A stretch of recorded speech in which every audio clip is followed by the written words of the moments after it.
Hello అండి. Welcome to my channel. ఇక్కడ నేనైతే చికెన్ ఫ్రై చేశాను. కలర్ ఏంటి అలా ఉంది అనుకోవచ్చు. ఇక్కడ కలర్ ప్రాబ్లం ఏంటంటే మాది కారం ఫాల్ట్. కారం అంత కలర్ఫుల్గా లేదు. కొంచెం కారం ఏదో డిఫరెంట్, అది ఇంటి దగ్గర నుంచి తెచ్చాను. దాన్ని ఎగ్జాక్ట్గా చెప్పడానికి రావట్లేదు.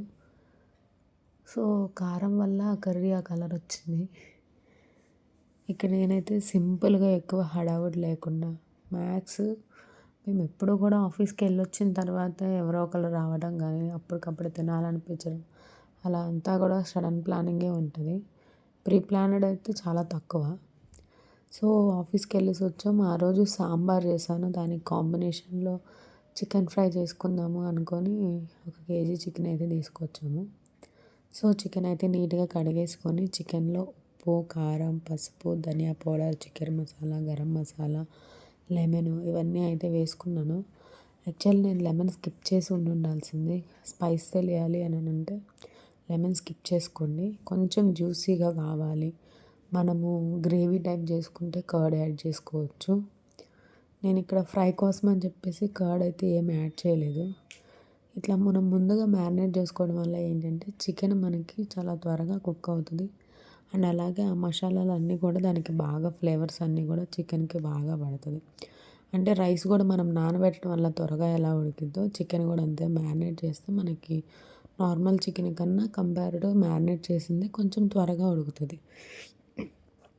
దాని తర్వాత ఒక ప్యాన్లోకి ఆయిల్ అయితే తీసుకొని ఆయిల్లో జీరా అండ్ అలాగే చెక్క, లవంగ, ఇలాచి అయితే వేసుకున్నాను. దాని తర్వాత ఆనియను, మిర్చి వేసుకున్నాను. అది కొంచెం ఫ్రై అయిన తర్వాత యాక్చువల్లీ నేను చికెన్ మ్యారినేషన్లో జింజర్ గార్లిక్ పేస్ట్ వేసాను కాబట్టి ఇక్కడ మళ్ళీ గార్లిక్ పేస్ట్ వేయలేదు. ఒకవేళ మీకు కావాలి అంటే మళ్ళీ యాడ్ చేసుకోవచ్చు. కొంచెం వేసుకోండి, ఎందుకంటే మనం మ్యారినేషన్లో వేసుకున్నాం కదా. సో నేనైతే ఇక్కడ కంప్లీట్గా స్కిప్ చేశాను. దాని తర్వాత మనం మ్యారినేట్ చేసి పక్కన పెట్టిన చికెన్ అనేది అయితే యాడ్ చేసుకున్నాను. ఇక్కడ నుంచి చికెన్ మనకి 15 మినిట్స్లో అయిపోతుంది. ఫస్ట్ 5 మినిట్స్ మనం వేసేసి జస్ట్ ఒకసారి మొత్తం మిక్స్ చేసుకొని పెడతాము. ఒక 5 మినిట్స్ తర్వాత మూత తీస్తే దాంట్లో ఉన్న వాటర్ అంతా వచ్చేస్తుంది. మళ్ళీ ఒకసారి కలుపుకోండి. ఆ స్టేజ్లో మీరు ఒకసారి మళ్ళీ ఉప్పు, కారం అంతా చెక్ చేసుకోండి. దాని తర్వాత మళ్ళీ దాంట్లో ఉన్న వాటర్ అంతా ఇంకా కొంచెం ఎక్కువ వాటర్ రిలీజ్ చేస్తుంది. ఆయిల్, వాటర్ మొత్తం మళ్ళీ దగ్గరకు అయ్యేంత వరకు మనం కలుపుకుంటూ ఉండాలి. చాలా సింపుల్ అండి, అంత పెద్ద కష్టమైతే ఏం కాదు.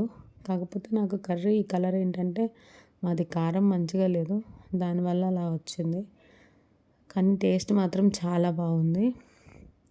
మీరు ఒకసారి తప్పకుండా ట్రై చేయండి. ఐ హోప్ ఇది మీకు నచ్చుతుందని అనుకుంటున్నాను. చూడండి, ఫైనల్గా మనకి కర్రీ ఎండింగ్కి వచ్చేసరికి దాంట్లో ఉన్న వాటర్ అంతా పోయి కర్రీ అంతా దగ్గరకు వచ్చేసింది. ఇంకెక్కువ డీప్ చేయాలని అనిపించలేదు.